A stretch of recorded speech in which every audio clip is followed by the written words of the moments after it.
closer U.S.-Somaliland ties, an address by His Excellency Musa Bihi Abdi. Please welcome the President of the Heritage Foundation, Dr. Kevin Roberts.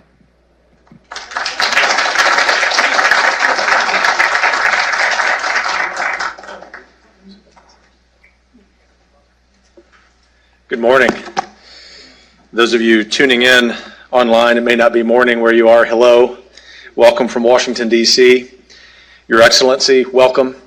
And to all of you here in person, what a great day for this country, for the Heritage Foundation, and for the wonderful Republic of Somaliland.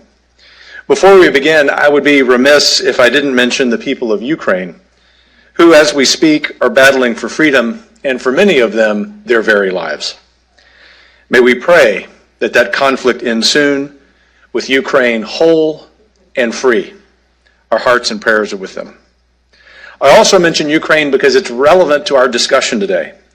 In case anyone has missed the last 4,000 years of history, or just the last couple of weeks, I want you to know that the world is indeed a dangerous place. For as much as we are blessed to have peaceful neighbors and oceans to our east and west here in the United States, we can't ever be complacent about our security. That's one of the reasons why it's so important for the U.S. to develop strategic and amicable partnerships, especially with those like our esteemed Somalilander guests here today. Since I'm an educator at heart, I must first walk us through some relevant history. But as I promised my new friend, His Excellency, President Abdi, I'll be brief. Somaliland's independence is not currently acknowledged by any country in the world, including the United States. This wasn't always the case, though. Somaliland was briefly independent in 1960 before joining the rest of Somalia. That union was ultimately rejected by the Somaliland people, but not before it was too late. The world had decided that Somaliland was indistinguishable from Somalia, no matter how Somalilanders felt. In the 1980s, rebellions against the brutal dictator in power broke out against Somalia, including in Somaliland. Somalia's armed forces devastated Somaliland during the fighting, practically flattening its capital city. It may, in fact, have been the only conflict in history that featured aircraft taking off from a runway in the same city they then attacked with bombs. That was just one of the cruelties of that war. In 1991, the dictatorship collapsed, but the fighting continued throughout Somalia, dragging it into failed state status for 2 decades. We're probably all familiar with the Battle of Mogadishu, better known in the U.S. as the Black Hawk Down incident. Those awful events took place in 1993 during the period I'm describing. We might also be aware that an al-Qaeda affiliate, al-Shabaab, began conquering swaths of southern Somalia in the 2000s. This group, which is still powerful, had links to some of the men who perpetrated the 1998 bombings of the U.S. embassies in Kenya and Tanzania. I'm recounting all this because it highlights how remarkable Somaliland's experience has been. It was and is the exception to Somalia's turmoil. After 1991, it redeclared independence and created a functioning state with its own army, passport, currency, foreign policy, and very importantly, free elections. Foreigners can walk around Hargeisa without security, and ISIS and al-Qaeda have virtually no presence there. It's hard not to admire building a viable state amid such difficult circumstances. How Somalilanders have achieved all this is equally commendable. They had a powerful claim for international sympathy after the devastation they suffered during the war, but they didn't wait for help from anyone else. If they had, they'd still be waiting today. No, they went instead about the business of building their country largely on their own. The clans that had been on opposite sides of the fighting reconciled, and in the process, created one of the few examples of a successful indigenous peace process. They committed to building something that was peaceful, democratic, and workable. This brings me back to why I think the U.S. and Somaliland should be strong partners. First, this territory of its own accord has stuck with the democratic system and process for 3 decades. It hasn't been perfect, just like no democratic system is perfect. But the old saying is that character is how you behave when no one is watching? Well, Somaliland has stayed faithful to democracy when hardly anyone was noticing. This is proof of genuine belief. Second, let's envision where Somaliland sits. The Bab el-Mandeb Strait, a shipping choke point that carries much of the trade between Europe and Asia, is about 70 miles away. Yemen, where American allies are fighting Iranian-backed militias and al-Qaeda, is just across the Gulf of Aden. Somaliland shares a border with Ethiopia, Africa's second most populous country, and in normal times, a landlocked economic dynamo. Somaliland's recently renovated Berber port has great potential for boosting the economy of Ethiopia and its neighbors in East Africa. Right next door to Somaliland is Djibouti, which hosts a number of foreign military bases, including China's most prominent military footprint on the continent. To the west, and also in a commanding position on the Bab el-Mandeb, is Eritrea. In January, Chinese Foreign Minister Wang Yi visited Eritrea and announced a strategic partnership with that country. We need to be clear-eyed about the competition we're in with the Chinese Communist Party. The Chinese Communist Party is America's single most formidable opponent and is devoted to advocating for autocracies like itself and Russia by violating the peace and prosperity of nations that refuse to kowtow to it. America must meet this challenge with resolve. That would include a close relationship with Somaliland, given its strategic position, its pro-American orientation, and that almost alone in Africa, it's been immune to Beijing's overtures and threats. In fact, Somaliland has established ties with our Taiwanese friends, another unrecognized democracy that the United States should support. Those of you familiar with East Africa know it is a tough neighborhood. Sudan's hopeful democratic transition has been sabotaged by a coup, one of the leaders of which, by the way, was recently in Russia to strengthen ties with Putin's criminal regime. Ethiopia is caught in a terrible civil war that we also pray will end soon. Eritrea is an international pariah and one of 5 countries that just voted against a UN resolution condemning Russia's invasion of Ukraine. Southern Somalia is paralyzed by political battles, and al-Shabaab is still strong. Amid all this volatility, Somaliland has enjoyed relative calm, providing evidence that there is, in fact, fertile ground for a truly sustainable partnership. Finally, I believe, and call me crazy, that American policy is most effective when it is tethered to reality. We will see few gains in East Africa if our policy there does not account for the on-the-ground truth that Somaliland has been functionally independent for decades. Count on the Heritage Foundation for always trumpeting that fact. So let's upgrade our policy. The United States of America should strengthen its position in a precarious and important part of the world. It should do the justice of honoring the consistent aspirations of millions of Somalilanders to rule themselves. And America should proudly be the first state to recognize Somaliland as an independent nation.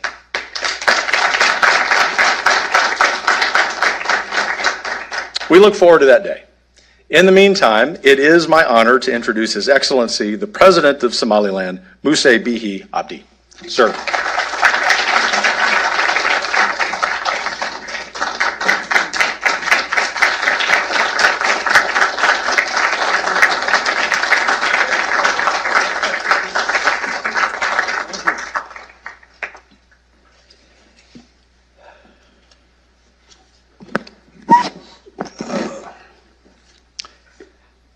I would like to extend my sincere gratitude and appreciation to Dr.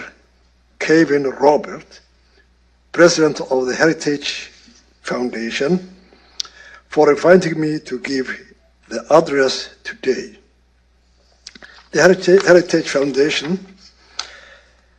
stands out among America's leading public policy institutions to promoting a truly interdisciplinary approach to understanding the politics of and economics of East Africa. It is therefore a great pleasure an honor for me to exchange views today on Somaliland and the future of our region with such a distinguished participants. Ladies and gentlemen, today the whole world is a laser focusing on the tragedy in Ukraine.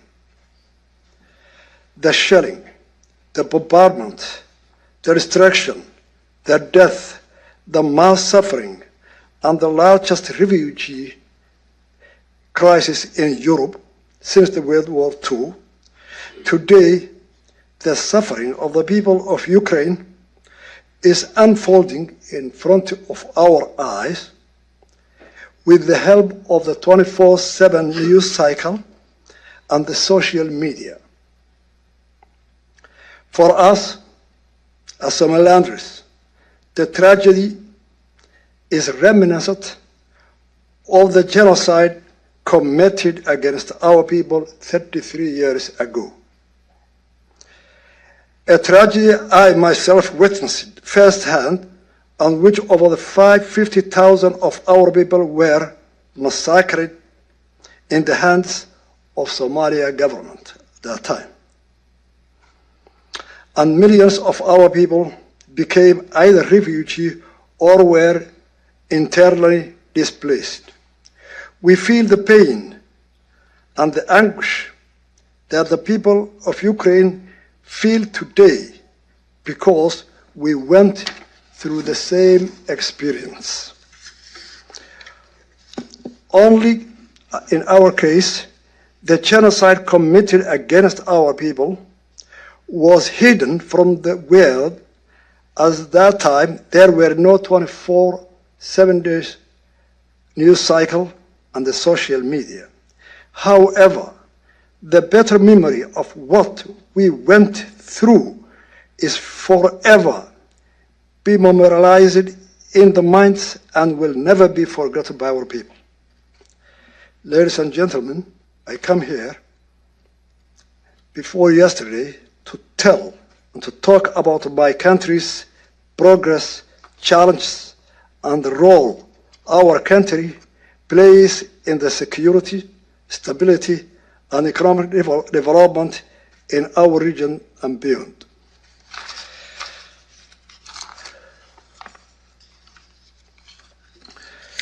Somaliland, geopolitical significance, and shared interest with the like-minded countries. First, the security situation in Somalia has deteriorated dramatically, proving a re-evaluation of the political consideration that embedded more direct engagement between the US and Somaliland. As you will recall, the United States re-established diplomatic ties with Somalia in 2013, guided by a vision of an empowered central government in Mogadishu that could build domestic unity among the disparate clans, degrade and defeat extremism, and protect its people and the neighbors from the scourge of terrorism and instability. That vision was unlikely not realized. Today, even the most committed empowering the Mogadishu regime have lost faith in that project. Time and time again, Mogadishu's partners have expended financial resources, diplomatic resources, and military resources with a little show to be with their effort. Regrettably, after nearly a decade of good intentions by Mogadishu partners and considerable US and international assistance, the Somalia government lacks legitimacy and struggles to exercise its authority beyond Villa Somalia. It remains the source of instability in our fragile region. Secondly, the major development in the Horn of Africa has become a region of heightened strategic importance. In a difficult neighborhood, Somaliland's stability and reliability is increasingly recognized as an asset to the advancing the interest of countries with which we share the same values. In recent years, the stability of the Horn of Africa has been challenged by conflicts in the region, as well as the constantly evolving operations of terrorist groups. Instability and food insecurity is further exacerbated by the drought, desertification, locust swarms, and climate change effects. Simultaneously, the Bab-el-Mandeb Strait has emerged as a vital strategic link in maritime trade routes connecting the Atlantic Ocean and Mediterranean Sea to the Indian Ocean. Significantly, a portion of the world's oil passes through Bab-el-Mandeb, as well as considerable trade between Europe and Asia. Its importance is reflected in the expansion of foreign military bases and build-up of naval forces in the Red Sea, as well as enhanced international cooperation to fight piracy and ensure maritime security. Great powers competition in Africa will continue for the foreseeable future. In this environment, the United States should make clear its support for governments that embrace democratic governance and stability in the midst of threats, instability, and external pressures. Major developments: Somaliland emerges as a trade and shipping hub.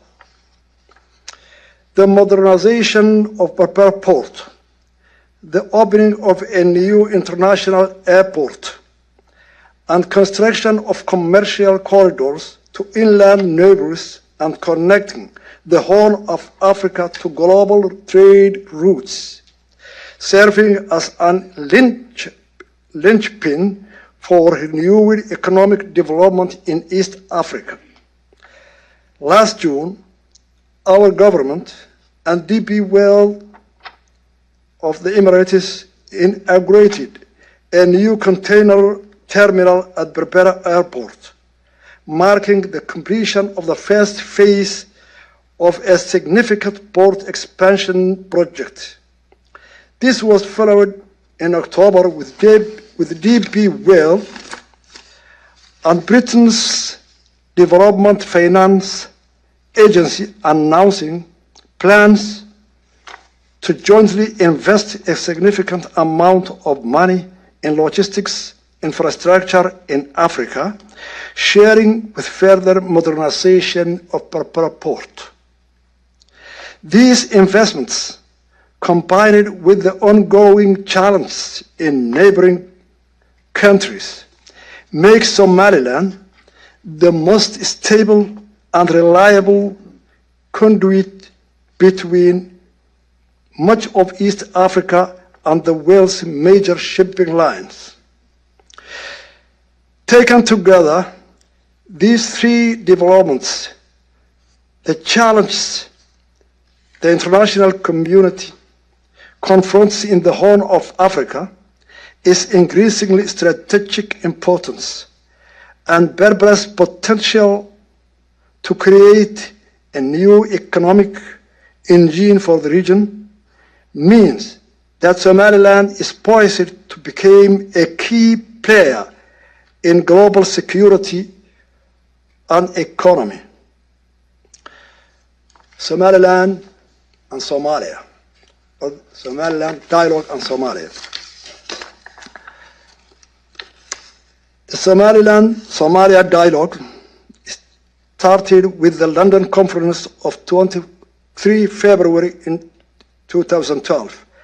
Article 6 of the London Conference stated that the conference recognized the need for international community to support any dialogue that Somaliland and TFG, Transitional Federal Government, or its replacement, may agree to establish to clarify their future relations.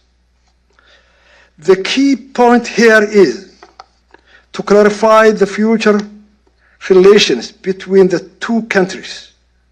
Therefore, in order to clarify the future relations between the two countries, the core issue of the dispute, namely the status of Somaliland, would have been addressed and resolved.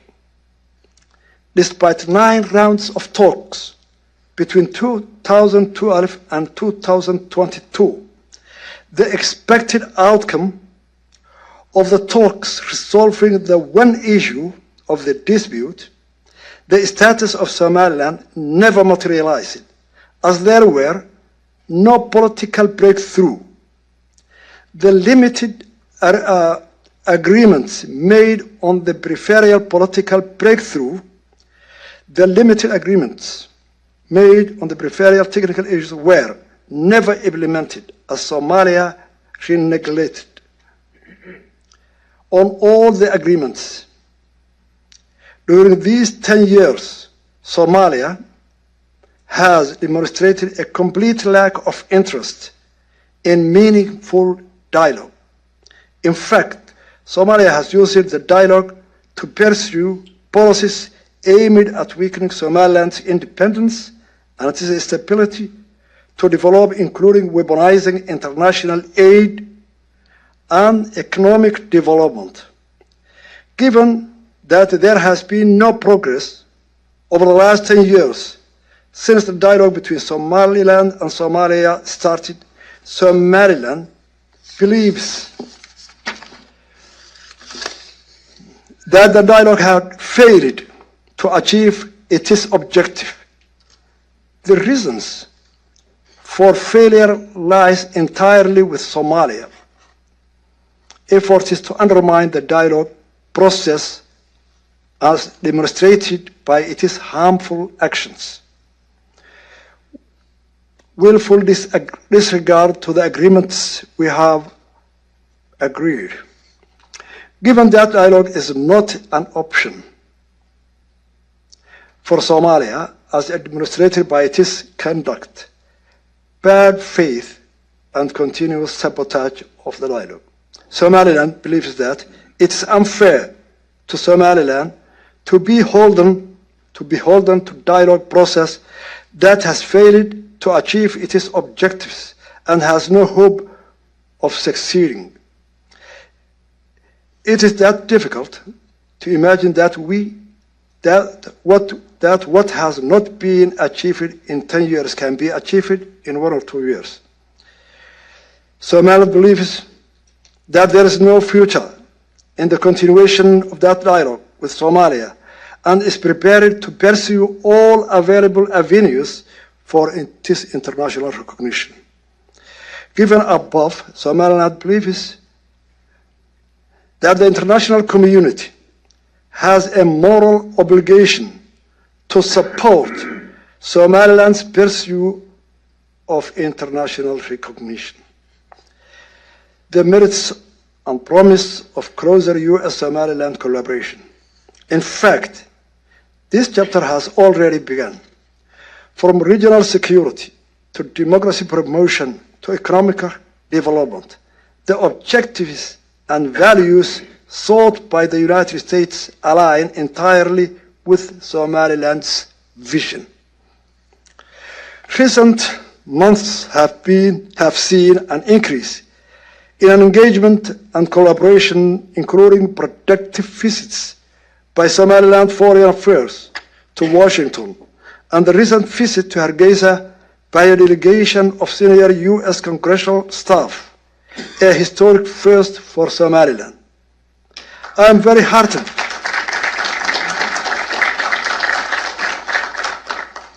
I am very heartened by these developments. By sustaining direct dialogue and partnership is needed if we are to effectively address the growing challenges and truly advance our shared security, economic, and governance objectives in the region. An important foundational element of this partnership is the establishment of the Parliament U.S. diplomatic presence in Hargeisa. To establish of a permanent U.S. diplomatic presence in Hargeisa. Several nations, including Ethiopia, United Kingdom, Denmark, Kenya, Taiwan, Turkey, and the United Arab Emirates have diplomatic offices in our capital, and the United States of America should join their ranks.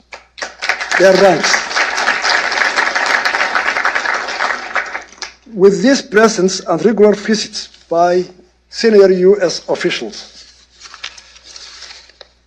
we will be able to cooperate more closely in a number of key issues and key areas. Let me briefly highlight few areas where Somaliland's capabilities and proven track record can be valuable resources for like-minded countries. As I noted earlier, Somaliland has successfully deterred threats to our homeland and piracy in our territorial waters. Our Coast Guards works with partners such as the United Kingdom to guarantee the safety and the security of maritime trade through the Red Sea and the Gulf of Aden. We work with foreign partners and international NGOs to minimize illicit trafficking and smuggling networks. We have much to offer in terms of community-based security, successes, and closer collaboration with the United States. On these efforts would advance shared interest and strengthen its needed presence in the region. Similarly, our recent modernized infrastructure, particularly the Port of Berbera, is well positioned to support security operations, logistics, and humanitarian aid, as well as expanded commercial opportunities throughout the region. We appreciate U.S. government's interest in PEPRA and hope discussions will continue to explore utilization and further development of what could be a vital gateway for trade, investment, and security cooperation between the two countries.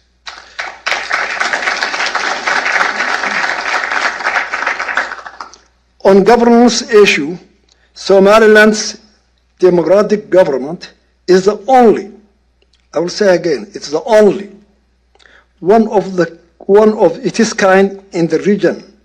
It serves as a beacon for our neighbors and others whose citizens seek opportunities to engage in democratic process. Over the last 30 years, we have built our democratic norms and institutions and ensured more free peaceful transition of power. We are aware that there are still certain issues to be addressed to ensure that our electoral process is more perfect. We are working on ways and means with our laws of enhancing the role of women in our political process and increasing their participation as candidates in future elections. Somaliland has much to offer, others seeking to build their own democratization process, from updating voter registration systems to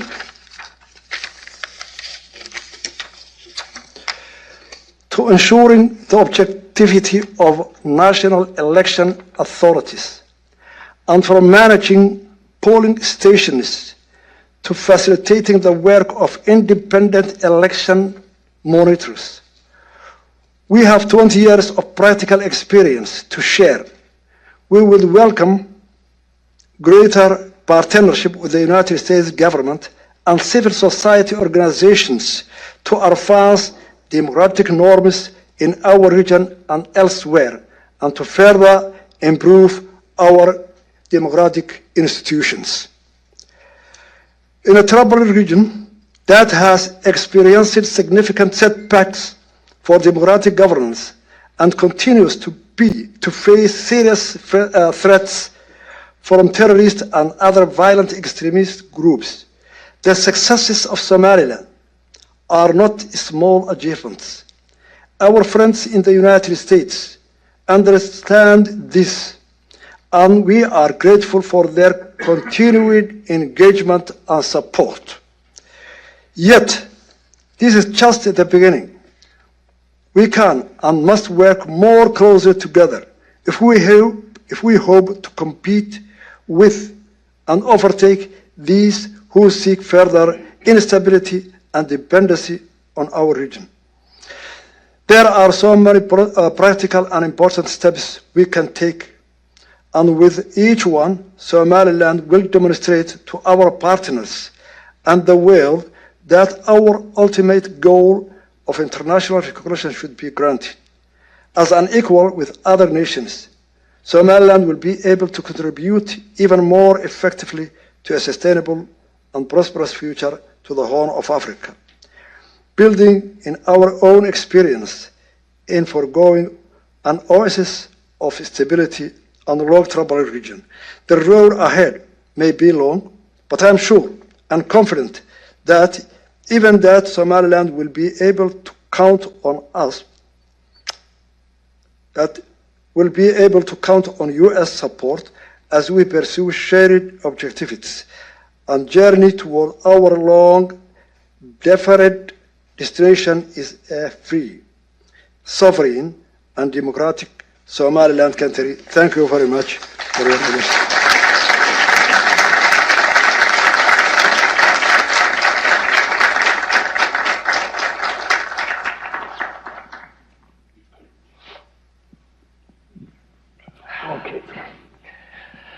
Well, Your Excellency, thank you very much for those comments and for joining us here today. It really is a privilege and an honor to have you. Just a few questions from me. I'll have to choose wisely among this long list that I have, but we don't have time for all of them. But you mentioned China briefly in your remarks, and of course, Dr. Roberts mentioned China as well. There have been rumors about Chinese delegations visiting Hargeisa. Can you give us any insight into those conversations and what Beijing is saying to you? As you know, the Horn of Africa region today, all the superpowers or the developed countries or the G7 countries, they are competing on the Horn of Africa. And every government, China, USA, UK, Soviet Union, every government is trying to get the influence of a nation in that region for their national interests. So China is one of these countries who are always competing, especially with the United States on the Horn of Africa. So yes, their delegation has come to Somaliland, and we discuss our interests and their interests. But most of the time, now we have, different opinions, conflict, because the issue of Taiwan. The Chinese are very upset that Somaliland has made economical relations, and opened a trade office representative from Taiwan in our capital. But Somaliland is an independent country. We are not economically strong. We are not militarily strong. We are poor, but we are very proud. And we do our decisions by our own. No one can influence us.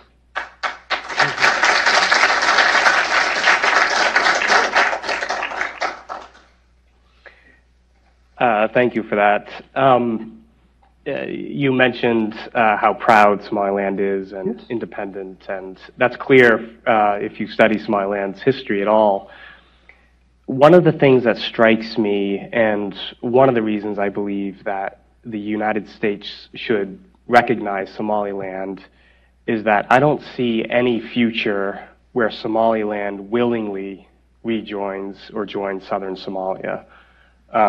Do you agree with that? Do you see any scenario where Somaliland would willingly join with southern Somalia? I am not clear the decisions of the United States of America about Somaliland. But I hope, and our people are expecting to have a close engagement with the United States of America, because we share certain values. First, we share the history. Somaliland was a British colony, and USA was a British colony. The Americans fought for their independence, the same way Somaliland fought for its independence. We have the same culture, the language, and most of behaviors based on UK culture. Second, Somaliland and Somalia will not join and will not be again, will not share a union for the foreseeable future. Why? Our mentalities are different. Somali, those who are in Mogadishu since 1960 and today, 30 years we were in union. That 30 years was very difficult, both of us. There was infighting inside the country. Rejection of the Constitution, 1960. An unsuccessful coup in 1961. Those in Mogadishu, they believe it, and they believe today, and it is in their mindset, that Somaliland is a small region of Somalia. They neglect the history that we were two independent countries that joined voluntarily. But most of the people in Mogadishu, they don't believe that. Why? In 1991, Somali Republic failed. It was a government composed of two different states, united voluntarily. But the United International Community, the US was leading. In 2003, they recognized part of the Union as an independent. So why do they recognize Somaliland? Why do they accept?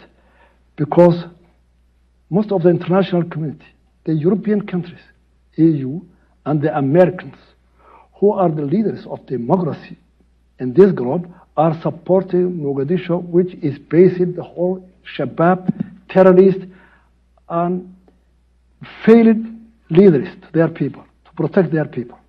So why do they? And why do we accept to be part of them? Since they are not agreeing that we were equal, two states who joined together. And now we have been succeed. Each one on this way, own way. 30 years in union, 33 years without union. So, no way Somaliland will accept to have a union with Somalia.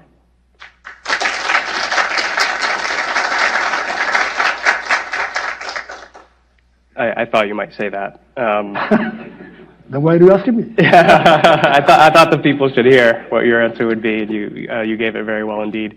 You mentioned the African Union. Why do you think the AU has taken the position that it has on Somaliland? Especially, they've sent fact-finding missions themselves and have recognized the uniqueness of Somaliland's case. Why do you think there hasn't been any action at the African Union on Somaliland? Very simple. The problem of Africa as a whole is the problem of colonization. Some leaders of Europe at that time, they were in Berlin, so they took a pencil and they put on the map of Africa. They never considered the ethnicity, the culture, the governments or the kingdoms who were there in Africa. So simply they divided that pencil. So they created a problem, which will take for a long time. A mother is here, her son is the other side of the boundary, a husband is here, his wife is the other side of the boundary. And that problem has the whole of Africa. So the African governments in 1963 in Cairo, they accepted, yes, we cannot solve this problem nowadays. So let the boundaries be as if they were from the colonization. So that's why Africa still is in a confusion. See Congo. Every other country. A lot of nations, different languages, different countries, different governments, kingdoms, slammed together by a pencil line. So African leaders, wherever they are afraid that if they accept Somaliland, there may be other countries who will follow that way. But they are wrong. And their commission stated that Somaliland is not a country which is succeeding from another country. Somaliland is within that chapter of OAU. The boundaries should be the colonial boundaries. Somaliland is the colonial boundaries. They see that. But some of them are manipulating that. We are afraid of that because there is a crisis in every country. See, Kenya, maybe 80 nations, country language. Ethiopia, Nigeria, Congo, and so forth. But the Commission, 2005, the African Union sent to Somaliland, to Hargeisa, they concluded their report. The recognition Somaliland is seeking historically and politically is justifiable. That was the conclusion of the. So we need the support of the international community to fulfill that report of the African Union. That's why we came here, to tell the UN.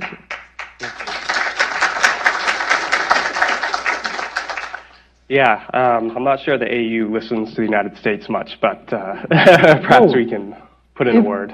If the United States government, just not to talk, just if they look at Somalia, the Africans will come together to. They will support. We know the power where it is. So obviously, Ukraine is on many people's minds. You referenced Ukraine and the awfulness of the Russian invasion. One argument that I've seen made is that the Russian invasion of Ukraine shows that Somaliland should remain part of Somalia because you don't want to violate borders. I personally disagree with that argument, and I assume you do as well. Can you explain to us why the Ukraine situation is different from the Somaliland situation? I think it's clear. Historical. The Ukraine was a part of the Soviet Union. Then, when the Soviet Union collapsed, well, maybe 25 or 33 countries, they have got their independence, just like colonials from the African countries. So, Ukraine is an independent country since 1991 with its borders. But they have a cultural relations with the Soviet Union. The language, the culture, the heritage, they share it. And they are close neighbors. But they are an independent country. Why Russia is invading Ukraine, I don't know. You know me better. The Americans and Europeans are opposing that. The Russians are invading. That policy, I don't know. Let it be there. I will not go to that. But we are different from that. It's clear. We were two different states. We have been recognized by 26 countries including the United States of America. Then we voluntarily united. And now each one is going on its way, well, it's fair. So I think we are different, Ukraine and so on. But we share the anguish, the death, the refugee, the bombardment. We share all this. And we are well experienced. We were the first witness, most of us. So we feel it, and we are very sorry about it. And we don't support it to bombard cities, women, children. That's not a war. That's a massacre. It's anti-humanitarian. So we don't accept that, and we'll never support it. But politically, we are different. But we share with the people of Ukraine the suffering that we have experienced. And still, we are suffering for 33 years.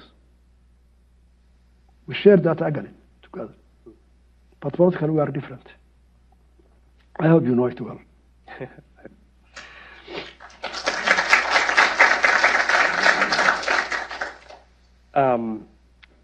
Every democracy and country has its problems and its challenges.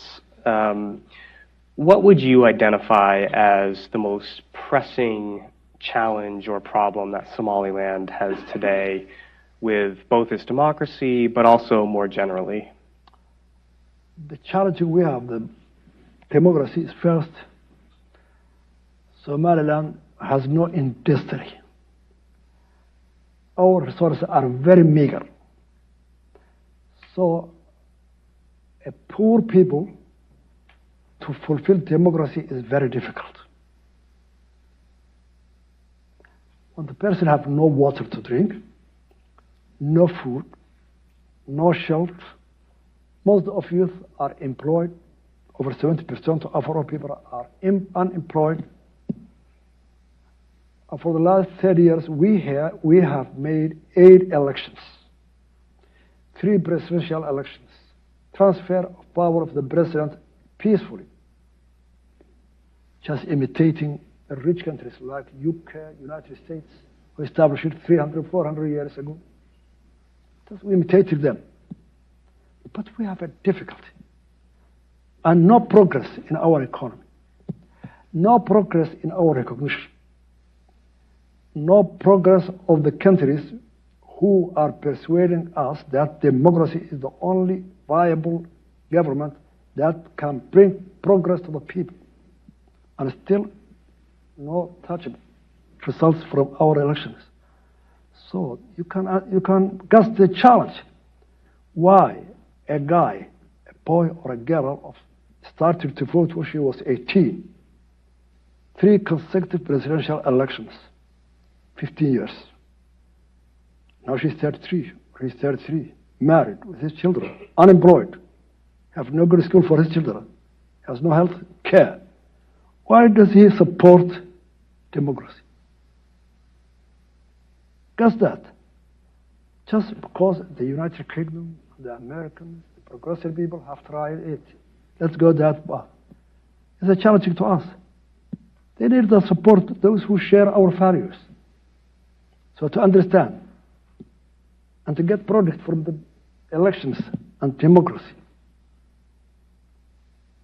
So we have the challenge we have is the poverty. Number 1. Security. All our Horn of Africa, most of the countries are unstable. There are terrorists. Shabab, ICS, in Mogadishu, and the other regions of Somalia. So all our efforts, all our migrant resource is under the category of what we call security department. 33% of our budget is allocated for the security departments, just to defend Al-Shabaab and ICS from the country. So, yes, democracy, we believe it. Our youth believe it. We have been socialists for the last 30 years. We saw what it is. We're friends of the Soviet Union. I was trained in Soviet Union. This guy is from Odessa, 4 years. So we have tasted what socialism is, what communism is. We refused it, we rejected it. So we took the path of democracy. Social, what's called free media, free market also. But we need the production of democracy. Our people, they need it. Not rhetoric, democracy, the best way, but we need the products. And we will get that the support of the U.S. people, not the government. U.S. people to understand that, to support and cooperate with the people who share them with their values, humanitarian, free market, free media, and democracy. So we are struggling with it, how to promote it.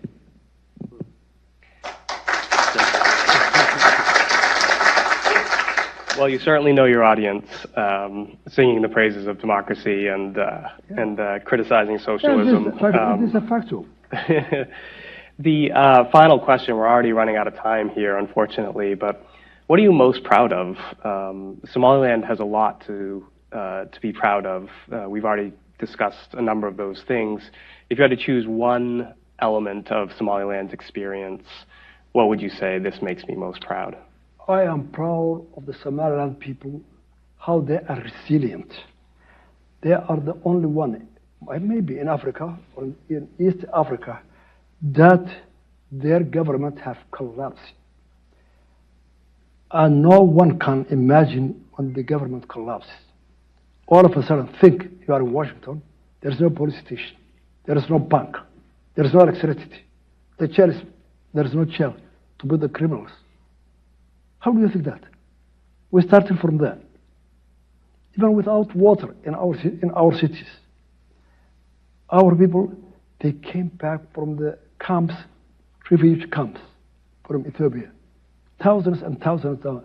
And they came their homes, destructed by air and bombardment of tanks. Their people, their sons, their old maybe fathers are still their body death in the houses, not buried, 2 years. They started from there. First, to make peace, to build institutions for their security, to rebuild the station police, to fetch for water the people, to start schooling, education, under the tree. There is one of our delegates who was learned under the tree for his first 10 years. He's with us. From there, we started to build a government institutions with a very meager help from NGOs. No government in the globe have helped us. And you know, we are very poor people. We have no industry. We have no oil. We have an oil and diamond, but we have not still explored it. So our people are very resilient. They are people who can survive with every situation. And their belief they can do it. They can do a government. And we made a government. The most democratic, the most peaceful in the Horn of Africa. We built it for 33 years. And I'm very proud of our people. Men and women.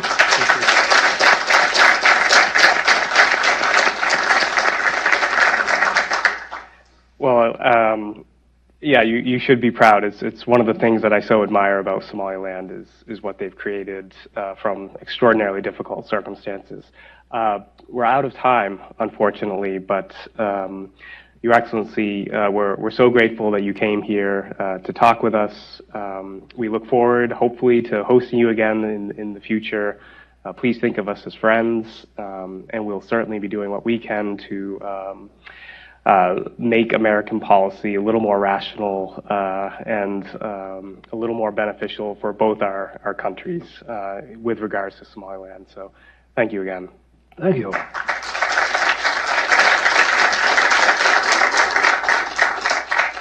It's a great pleasure to me to be in Washington again.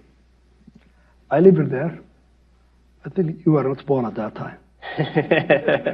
1981 to 83, I was in the Embassy of Somalia in Watergate office for 3 years in Washington. I lived 2 years in Virginia, Fort Lee, military academy. And I was about 8 months in Colombia.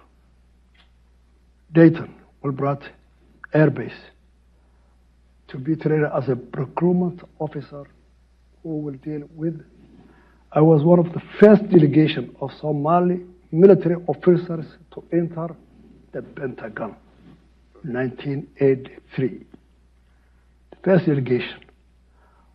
The Vice Minister, the Minister of Defense at that time from Mogadishu. So it's a great pleasure to be back in Washington, in America, to see how they changed, the progress you made, but still the Capitol Hill and the mall are the same as they were.